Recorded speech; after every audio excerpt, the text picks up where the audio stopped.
know that resilience can be your superpower?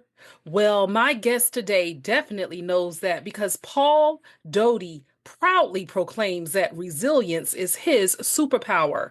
And his life has had so many twists and turns, obstacles and challenges, yet he continues to thrive above it all. And he empowers youth to do the same through his speaking platform of motivational and inspirational speaking events. So, today's guest on the Power Transformation podcast is Paul Doughty, and we're going to jump right into his interview. But first, welcome to the show. I am your host, Alethea Felton. I am so happy that you joined me today. Thank you to all of you who have been with me from the very beginning or earlier inception of this podcast. And thank you for those of you who could be brand new and joining me. I encourage you to please follow and also leave a 5-star rating as well as leave feedback. Your feedback is valuable, and it is because of you that this podcast is able to be in the top 5% of podcasts globally, and we are continuing to rise stronger day by day. Let's begin with our affirmation. I will say the affirmation once and then you repeat it, and we'll get right into this life-changing interview with Paul Doughty. I embrace each day with resilience, knowing that every challenge I face is an opportunity to grow stronger and wiser. I am so excited to have Paul Doughty here on the Power Transformation podcast. Welcome, Paul.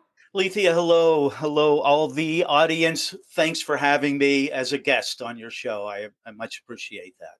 Of course, and resilience, Paul, is your superpower, and we are going to dive right into that because you definitely have a power transformation story. But before we do that, let's just have a fun, lighthearted icebreaker question. And that question for you is, Paul, when you were growing up, what types of things did you like to do for fun?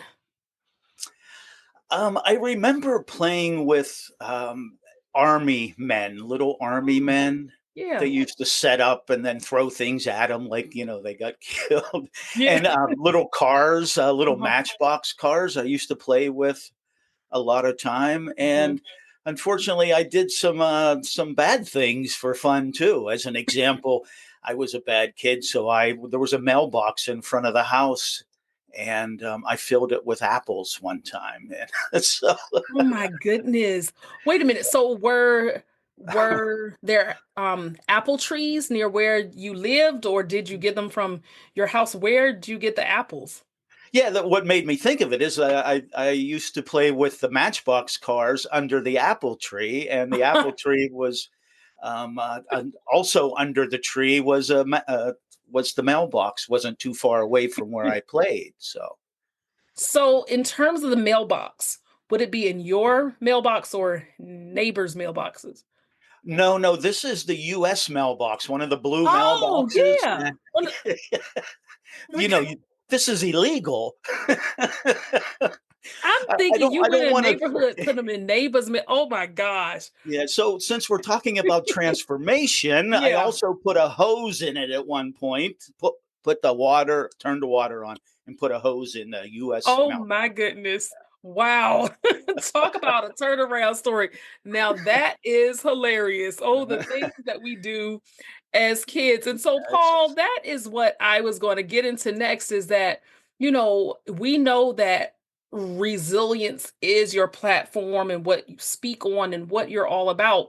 But, Paul, if you could describe who you are, how would you respond to the question of who is Paul Doughty? Well, that's a tough question, Mhm. but I'm going to answer it from how I thought you asked it. Paul is a spiritual being. Paul thinks that we are not a human person having a spiritual experience. We are a spiritual person having a human experience. So Mm. I'm a very spiritual person. I'm very giving. I'm very honest. I have integrity. I love my family. That's the type of person that I am. I like to help people. So Mhm. I'm a very yeah. I'm a giving person. So if Yeah. that's how you were asking the question, at Mhm. least that's who Paul Doughty is from within.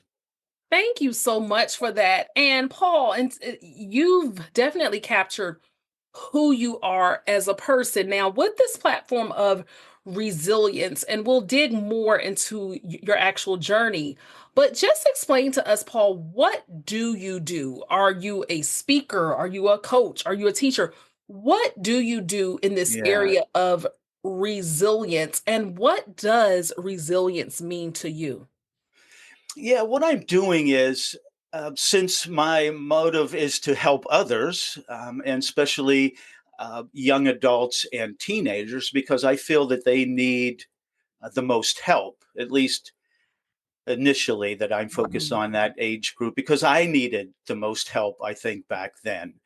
So resilience to me, and I think as we said, as you said, we'll go back and kind of talk about my story. But the seeds of resilience was planted for me from my mother and my grandmother. But Mhm. resilience to me is, a lot of times they talk about the definition of resilience is the ability to bounce back after some traumatic event, but it's really growing in the process. It's about coming stronger and with every challenge that we overcome, because resilience is a journey. It's you have to build that resilience. It's not something that you are given.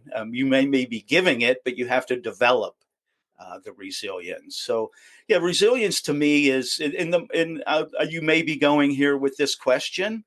So the resilience to me, and part of the message that I communicate to the young adults that I speak to, and to answer that question as well, I'm using my speaking business to again help others. So I'm talking to high schools and other communities and young adults, and my message goes along with my book. My book Mhm. again is Resilience My Ultimate Superpower, empowering young lives to overcome challenges. And the message within, and the message with my speaking is threefold. And one of them is to ask for help, because I never did. I was going through a dark time and I never asked for help. So you need to be able to take that first uncomfortable Mhm. step and ask Mhm. for help. And that's where resilience starts, because you can't start to develop yourself and self discovery and finding out who you are if you have an underlying problem like I Mhm. did. You can't progress forward until you address that underlying problem. So first ask for help, and mine was counseling, which addressed the underlying problem, and that allowed me to continue and move forward. And the second thing that I talk about is getting involved, because you have to be involved to start to develop character. And when you're involved, you develop character and valuable life skills like problem solving skills, leadership skills, decision making skills, and so forth. Those are skills that you learn when you get involved. And and the third is, in when you're involved, what you're doing is you're coming across challenges and adversity. And when you come across these challenges and these adversities, you go back to those valuable life skills that you're learning to Yes. help you build this resilience. And the last thing is embracing self discovery, really taking that first step out of your comfort zone. Because if I wouldn't have taken that first step out of my comfort zone, I wouldn't have been able to find out who the true self and who I really Mhm. was within. Not until I did that was I able to break down the barriers that I was hiding behind, Yes. and that allowed me to progress forward. And with that, in terms of breaking down barriers and even getting to that place of embracing self discovery, it took things in your journey, a lot of different things, to bring you there. And while we can't highlight everything, I do want to at least go back to a part of your childhood, Paul, where you shared that you experienced in terms of witnessing domestic violence. And how did witnessing domestic violence in your childhood, Paul, how did it shape your understanding of safety, trust, and resilience at such a young age? If you could just tell us briefly about that. Yeah, as mentioned, I did experience childhood domestic violence from the age of 4 till about 12 when my parents Mm, divorced. mm, And there was one particular incident that really impacted me because I saw my father really abuse my mother to the point where I thought she was dead. And that incident that I witnessed, that nobody else knew that I witnessed because I was peeking around the corner, that impacted me my whole life. And because what it did is, when you experience trauma like that, you either what fight, freeze, or flight. I mm-hmm, froze. I froze. I became. I say that I was on autopilot, going through the motions of life because of that incident. So as growing up, how it affected me is I just continued going through life and whatever's next. I liked my physics class, and in high school I majored in physics. I just did whatever next. I was supposed to get married. Well, I had a high school girlfriend. I'll get married, and so I just went along and just went along for the ride, not really detached from reality. And mm, how that made me feel because I was detached. Obviously, I was involved in the wrong things. I was at least some of the wrong things because there were other things that saved me. I was involved in drugs and alcohol, which then just made everything worse. So over that's how it affected me. It affected me that I was just detached. I was in a low state of energy. I was fearful. I was shameful. I was my ego. I had everything was negative. Everything was negative. I didn't trust people. I was like living in a bubble. I say I was keeping everything in and keeping everything out, just trying to mm. survive. That's how it Wow. affected me. And so it sounds as if you were going through the motions when it came to a lot of things. And so as you were going through the motions, how long did that happen? And then what was the turning point in your life that really made you say, I don't just want to go through the motions of everyday life. I really want to shift my mindset Yeah. and to really have a new beginning. Yeah, it I was in that state Mhm. in that for about 30 years, from the age of Ooh. 5 till 35 years old. I got Mhm. married, I had 2 children. I was functioning. I was functioning. I had a job, I was doing okay. I graduated college. Mhm. I didn't have great grades, don't get me wrong, but I graduated college and I was functioning in That's what society. counts, Paul, is the fact that you graduated. That's what counts. It is. I do have a It degree. is. Yeah. Mhm.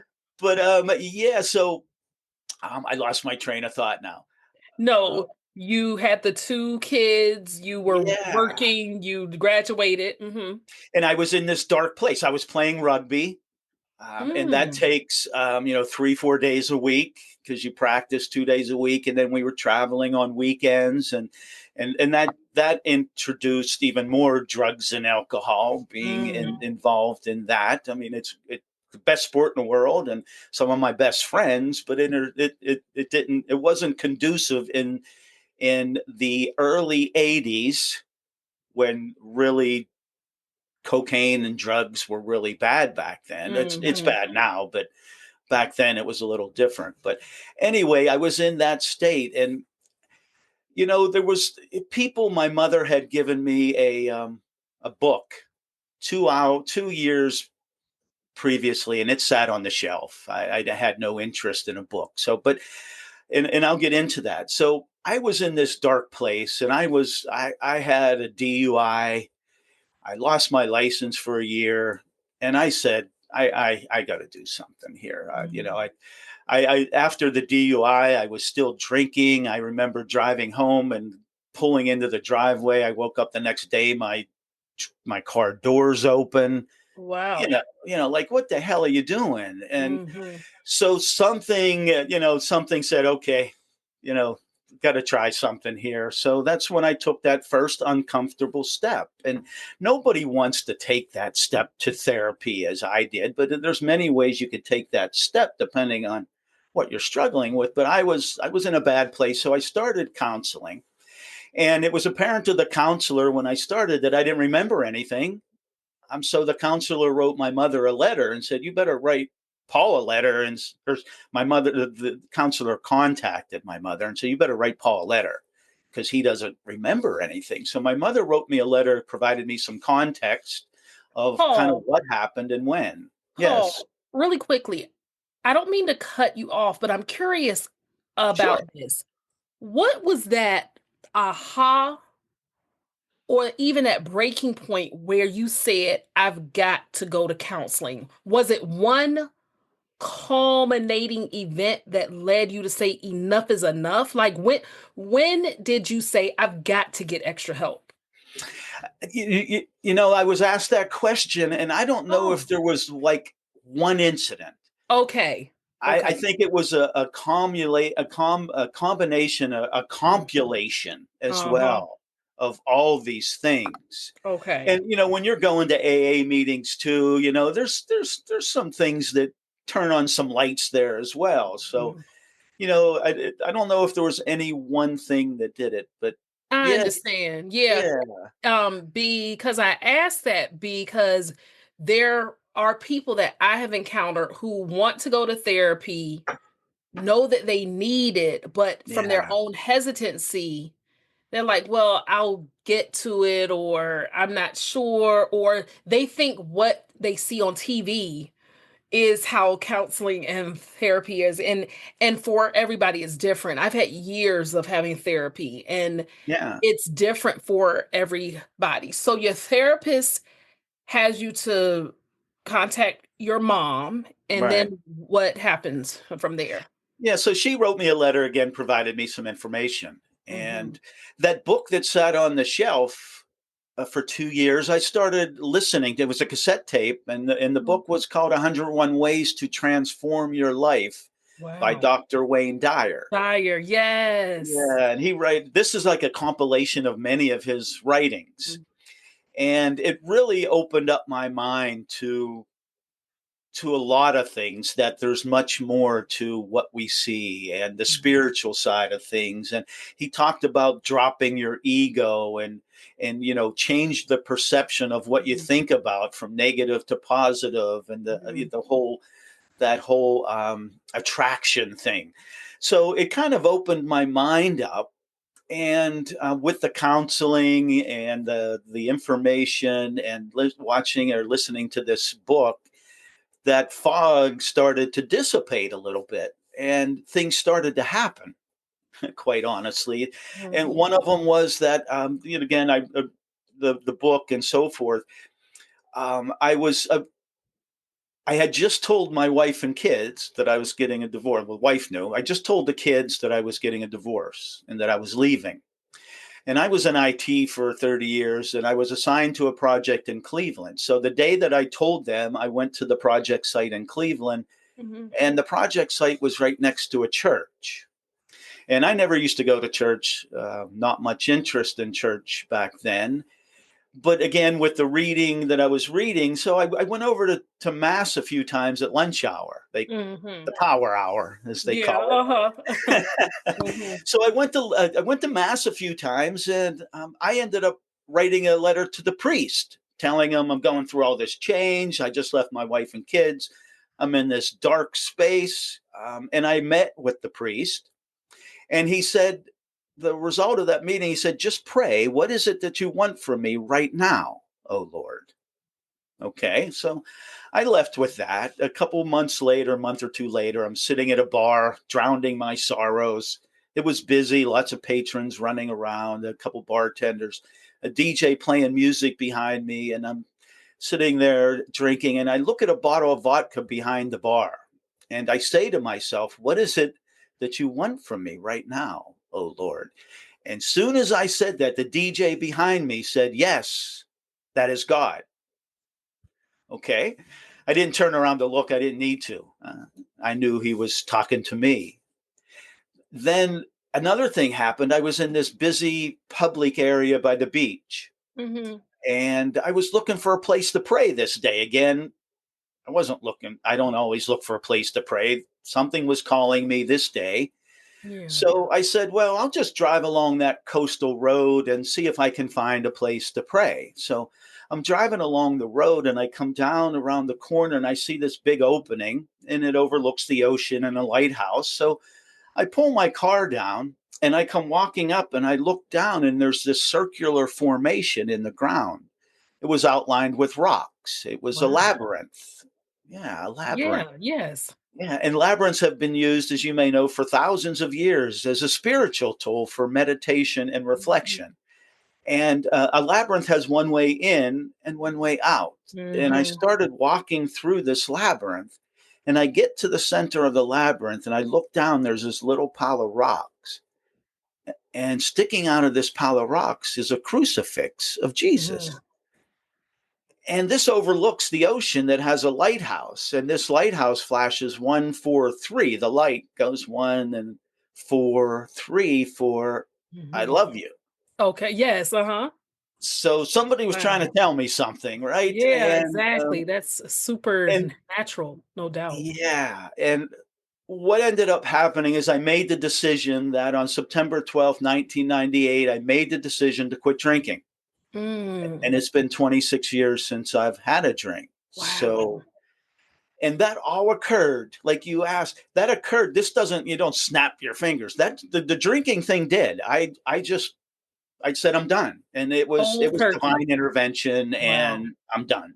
I haven't even Wow. thought of it, since. But Paul, as you're going through your healing journey, I just want to backtrack a little bit. What is the yes, hardest truth that you had to learn and face about yourself?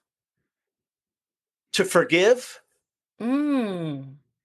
yeah, yeah, you can't move forward if you can't forgive, and you can't let go of what the underlying issue is if you can't forgive. Mhm. So that has to be number one. Yeah, for sure. Exactly. And audience, just for some clarity here, I don't have time to interview Paul about everything in his life, but if you read his book and if you follow more of his, speeches, you will learn he experienced so much in his life in terms of trauma, adversity, challenges, and a lot of us do. I mean, life will always have us with our back against the wall sometime, and it's all about how we navigate through it. So there's so much, even when it comes to him experiencing abusive relationships, and so much in his childhood that we can't even talk about due to the time, in terms of how his grandmother and football Mm, were really, really pivotal parts in your life. But when you say that therapy, spiritual awakening, as well as quitting drinking saved your life.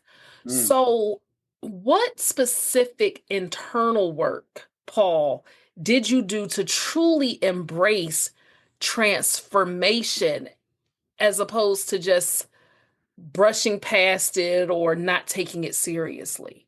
What was the real in depth work that you did? yeah, it's letting go. It's letting go. It's letting go of that fear, of that jealousy, of that anger, of that we talked about. And Hmm. when you let go of that ego that comes with it, and what the ego that society tells us that we're supposed to be, and how we're supposed to feel anger, how we're supposed to be angry, and we're supposed to be this, and Hmm. and so you had to drop that perception. And again, as I said, you have to perceive, as Dr. Dyer says, people think that the world is either good or bad, to break it down simply. And if you go around thinking everything is negative and bad, that's what you're going to attract. That's Mm-hmm. what you're going to energy that you're going to put off. And if you the opposite side of that is have a positive mindset. And when you have that positive mindset, you project a different energy, you attract different things. So Mm-hmm. as you said, life is hard. It's about how hard you get hit and keep going. So it was really that. It was really letting go and trusting. Because I Mm-hmm. did become very spiritual, and I don't preach or anything like that, but I trust. I trust in the plan. I've been praying for 40 years that I trust in our plan, Father. I trust in it. So Mm-hmm. I let it come to me.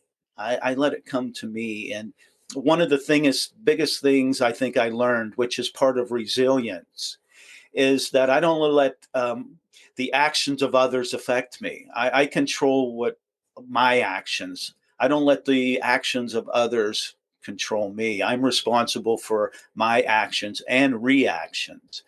And if I'm able to control that, I can't. If I let somebody else make me feel happy, sad, angry, whatever it may be, that's like Mm-hmm. letting somebody else dictate how I feel, and I don't let that happen. That's like Mm. being in prison to me. I don't. I've been there. I don't want to Yeah. be there. Wow. Yeah. So just let go. Just let go. Yeah. How did your children react to your transformation? I don't. I don't know if they saw it. I mean, they saw that I Okay. quit drinking, right? They Mm-hmm. understood that.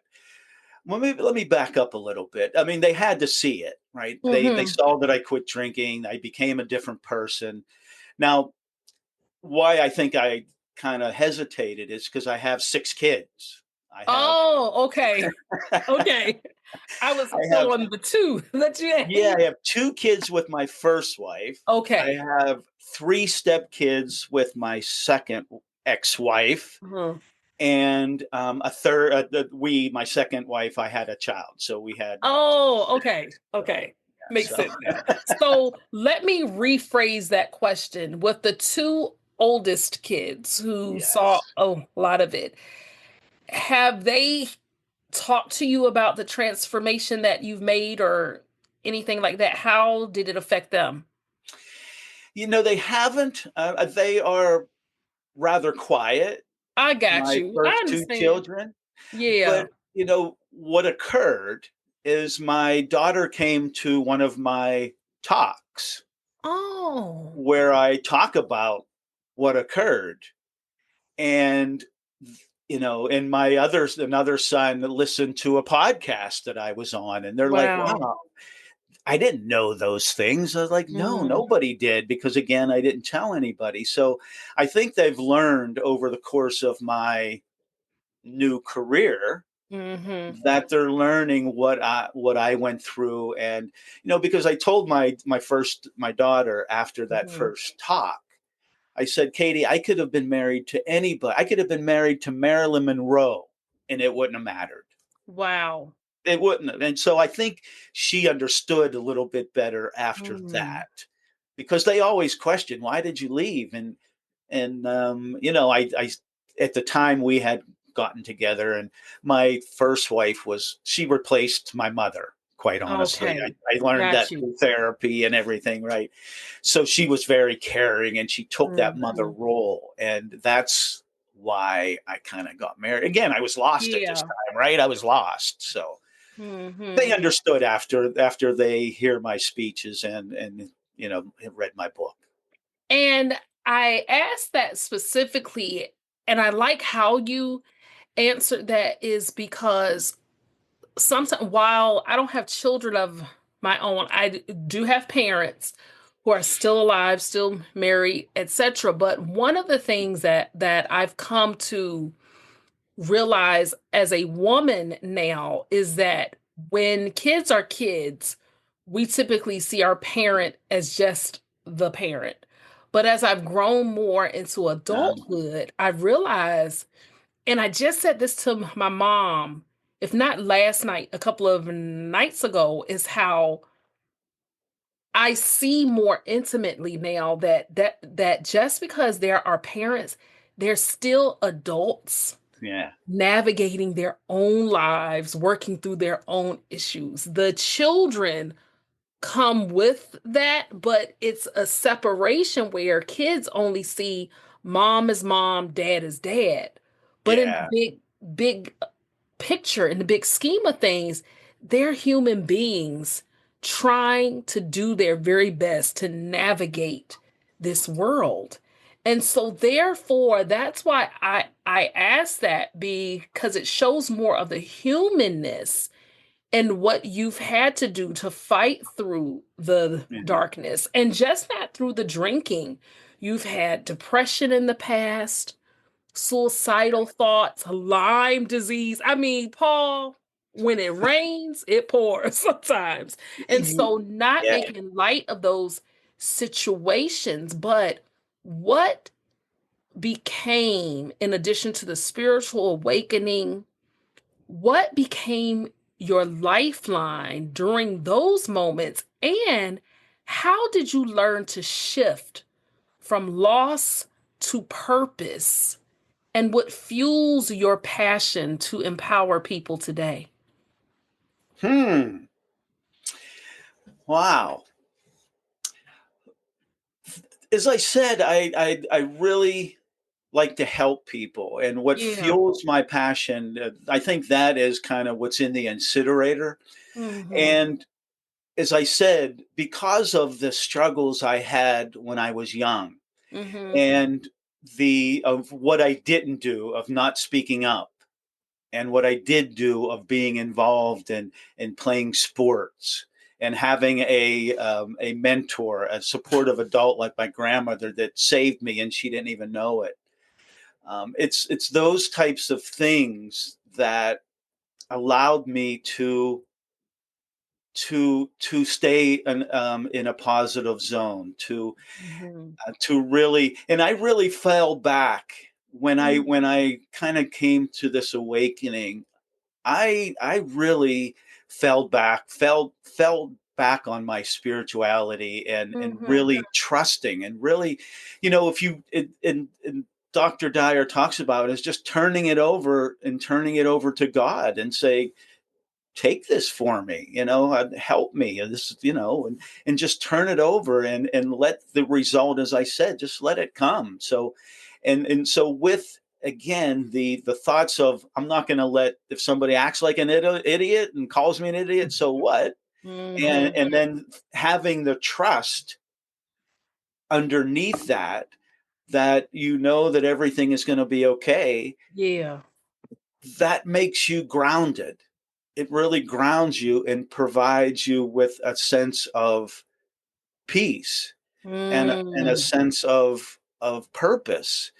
And when you get to that place, then you realize that there you do have these gifts, that you can help people. So with what I had gone through, and my fuel to want to help others, and having the ability to talk to others, and have an influence, that's where it kind of all came together, Yeah. and allows me to try to help these young adults, because as an example, the of the teenagers that are struggling, only 35% of them ask for help. Mm. 65% of teenagers that are struggling with whatever they are struggling with, what they are struggling with, many things, only 35% ask for help. And so that shows, that highlights right there, that we need a better Mhm. supportive environment for these kids. And I'm trying to, little bit that I can, I'm trying to help. Yeah. Yeah. Now, I like how you said that in terms of you doing your best to try to help. Suppose there's somebody listening right now or watching and say, well, okay, he's gone through a lot, but he just makes this look so simple. I mean, look at him and look at where he is now. But say if a person says, my world is falling apart underneath me, say hypothetically, a person's worked on a job for many years. They think this is the place I'm supposed to be. Then all of a sudden, boom, they lose their job. They don't know what they're going to do next. Paul, talk about how pain can truly be converted into purpose and how what might appear to be the worst circumstance or opportunity could actually be the door that needs to open to get you to your next in life. Yeah, I mean, we learn from our challenges and we grow by the adversity that we face. Mm. And as an example, I use this story. I'm a big football fan, and so I'll use it because especially since the Super Bowl was just yesterday. Yes. Uh-huh. Exactly. I'm a Pittsburgh Steeler fan, Oh. unfortunately. So my coach is Mike Tomlin, and I was listening to a press conference this year, the preseason, and it was preseason. He was talking about the rookies, and he was talking Mhm. about the first year players, the rookies, and putting them in a preseason game against the other team's all pros, their best players. Mhm. And he said, I put them in there to challenge them. I put them in there so they could learn about themselves. I put them in there so they could know what they need to do to get better. Mhm. So you're not going to be able to go overcome challenges until you overcome challenges.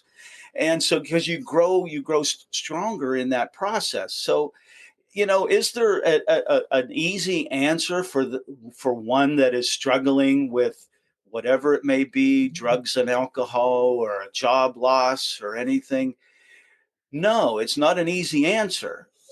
What I mean, I just lost a job a couple years ago. I was in IT for 30 years. I was with one of the big three consulting firms, and for 16 years they let me Wow. go. I was, and I was in the middle of a divorce. I was in the middle of a refinance. Oh. All this was and in the middle of Lyme disease. This was all occurring at the same time, and this is when I was suicidal. Mhm. We talked, and I had the TMS therapy, a whole nother discussion, but I had therapy that got me out of that. Is there an easy answer? No, but you have to. But again, I'm making it sound simple. I Hmm. am, and that is having trust and having the knowing that everything is going to be okay. And if you have a spiritual kind of sense and you Mhm. have this knowing and you can get through it. But I mean and then you have to just, and then once you get to a point where you understand, because what a lot of times what happens is we don't stop long enough to say what's going on here, what is Mm. really what's really happening here, right? We're in just the normal days of life. We just keep going, we just go through the motions, we just keep going. And like I had to stop in my second marriage and say, what's going on here, Mm. what's going on? This isn't right. Yeah. And so you sometimes you just have to like stop and almost what I tell the kids is it's almost like you separate and look at yourself in that situation, Mhm. and looking at yourself, what decision does he need to make? Right? So almost pull yourself out of the situation, look at it from a distance, and Mhm. that's how you can really stop and think. And you get a little clearer. And again, when you're a little clearer, you have some knowing and you have some faith, you can get through those things. But if you're trying to get through them on your own without getting help, if you're trying to get through Mhm. them with drugs and alcohol, trying to numb the pain, as I did for so many years, you'll stay in that place. You Mhm. you have to want to be able to get to the next thing. It's all here. It's all you. It's all you. Don't Yeah. blame if you lost your job. Don't blame somebody else. Don't say, that son, that SOB. Uh-huh. I can't get a job. Blah, blah, blah. No, you don't do that. Just again, it's up to you.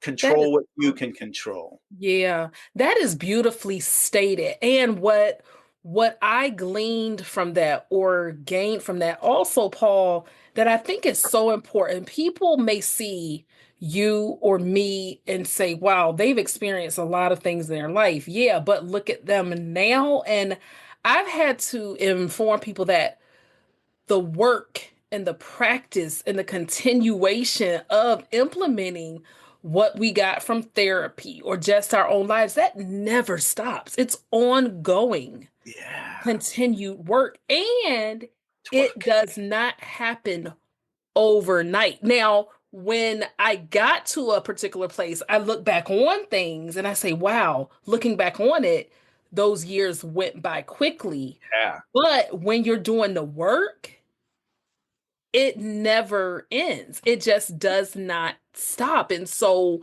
hearing all of that, I think self-love and compassion are key things. But oh, this intrigues me to ask. We hear a lot about this whole self-love thing now in 2025. And most people embrace it, but a lot of people think, well, self-love, does that mean you're going to be selfish? No.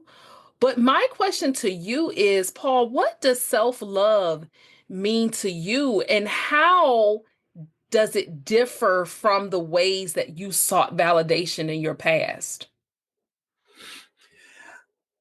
well, I think self-love is accepting who you are, Mm, your quirks, yeah. your you, that you know you're that you're weird, that you're beautiful, that you're magic, that you're quirky, that you have Hmm. pimples, you have whatever. I mean, just accept yourself, and so that's first. You have to first accept who you are, and it doesn't, again, that allows you to say, I'm comfortable with myself. I'm comfortable with who Hmm. I am. And the second part of the question, Lethea, I'm sorry. Is how does self-love, how does it differ from how you sought validation in your past? So, what I'm Yeah. asking is, I think you hit on something powerful, is that self love also goes hand in hand with acceptance. But Yes. in the past, seeking validation, maybe not even from a person, but from the drink. Having that alcohol numbed you, it made you feel better in that moment. Yes. How is that different from your embracing of who you are on your journey of self discovery? Yeah.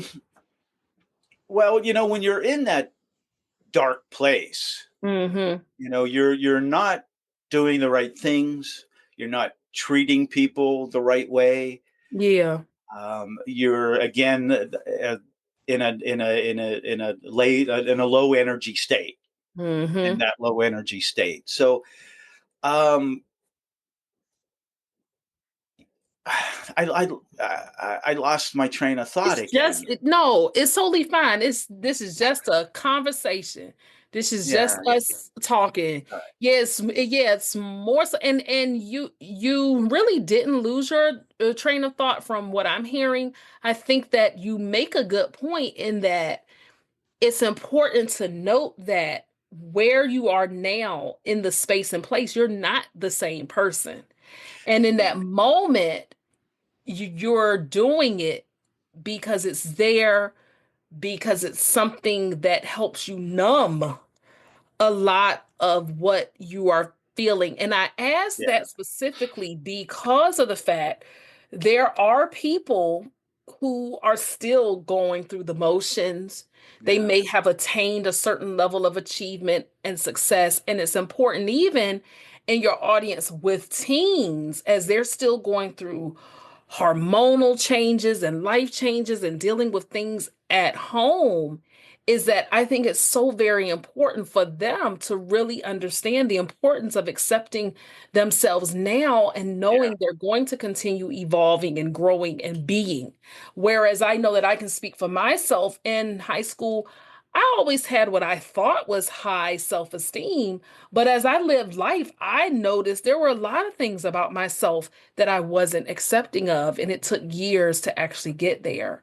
So Yeah. as we come to a close, you know, for a person, specifically a teenager who is your audience, for a teen or a young adult who may feel trapped already in a destructive cycle, whether it's toxic relationship with friends, whether it's drama at home, whether it's some type of an addiction, because sadly, addictions are happening even to our youth, or just self doubt and not being certain of themselves. What's a crucial first step, Paul, that they can take to begin their own transformation? Yeah. I mean, as we said, you have to ask for help is the first step. And um, and that entails, there's many times where we don't ask for help because we feel embarrassed, or it's normal, or we justify our feelings that everything will be okay. Yeah. But what I think is important is to find that trusting adult like I Mm, had in my grandmother, because what it allows you to do, I mean, you look for this, and the question is, where do you find this trusting adult, right? mm-hmm. And you can look for trustworthy traits like empathy and patience and understanding. And I always tell the young adults that someone that encourages or celebrates success, like a teacher or a coach like you. And I always say that there's not a teacher in this building or a counselor or a coach in this building that would not welcome you Yeah. coming and asking for help, right? And so it's that that they think that adults aren't approachable, is another reason why we don't ask for help. But the main reason, I think, is the reason why young adults are somewhat reluctant to ask for help is because how they'll be labeled by their peers as somebody that Mm, has a problem. mm-hmm. Right. And that's, I think, is the biggest thing. And I know it probably was for me as well. Many of those things I just discussed were for me. So, again, that everybody has, I try to explain that everybody has a Yeah. problem. Yeah. Every, some are big and some are small, but everybody has Mm-hmm. a problem. Every family has some type of dysfunction. Sure Right. does. Yeah. So Yeah. it's normal, it's normal to be that so I try to get that Mm-hmm. across to the young adults. And one of the things that I should mention in closing here as well, another book that kind of helped me Mm-hmm. was Power versus Force. I forget the author's name. David Hawkins. David Hawkins, Power versus Force. And what he talks about there is the different levels of energy, and that everything has an energy, and you can attract these different energy levels. And Mm-hmm. the lowest levels of energy are fear and shame, and everywhere where I was living for the longest time. And Mm-hmm. then the highest levels of energy are love and and compassion, Yes. and that's kind of where I have gone to. So there's a transformation there as well, that you have to change, again, the inside, the way that the way that you're coming across to people, either good or bad. So come across Mm-hmm. good, come across positive, and you'll Mm-hmm. attract positive things. Indeed, you will. And I know that you do speak on stages and things like that. Paul, are these virtual stages in person? If a person wants to connect with you more and perhaps even get you to come and speak to a group of young adults or students, or they want to read your book, how Yeah. can a person connect with you? um, the best place would be to go to my website, because that'll really point you to all the other social sites Mm. and so forth. Excuse me, and that is pdspeaks.com, pdspeaks.com, Paul Doughty speaks.com. And my book will be there, as well as all the information that you would need, a Mhm. contact form if you'd like to get in touch with me. Just complete that, and if you have any questions, I would surely make time to to answer those. So please do. And Paul, as a closing question, describe yourself as a resilient superhero. What would that look like? Teflon and water. Quite simple. It really comes down to that I'm in control of myself. And the other people's actions, I don't worry about. And they can call me an idiot. They could be an idiot. It doesn't matter. I'm in control of myself. So if you are in control of your actions and your reactions, then you're in a good spot. Indeed. And Paul, you have been such a refreshing guest to really give encouragement, hope, and light to people. It is so needed, just not in our country, but around the world, where a lot of people have on what I say are clown faces, where they're smiling on the outside, but inside could truly be breaking. And your message is needed. Your voice is powerful. So even on the tough days, continue to press forward and push ahead. And it has been my honor, Paul, having you here as a guest on the Power Transformation Podcast. Thank you. Thank you, Alethea. Thanks for having me. Thank you for tuning in to this episode of the Power Transformation Podcast. If you enjoyed this episode, be sure to follow or subscribe, leave a 5-star rating, and write a review. It helps us inspire even more listeners. And don't keep it to yourself. Share it with someone who could use a little power in their transformation. Until next time, keep bouncing back, keep rising, and be good to yourself and to others.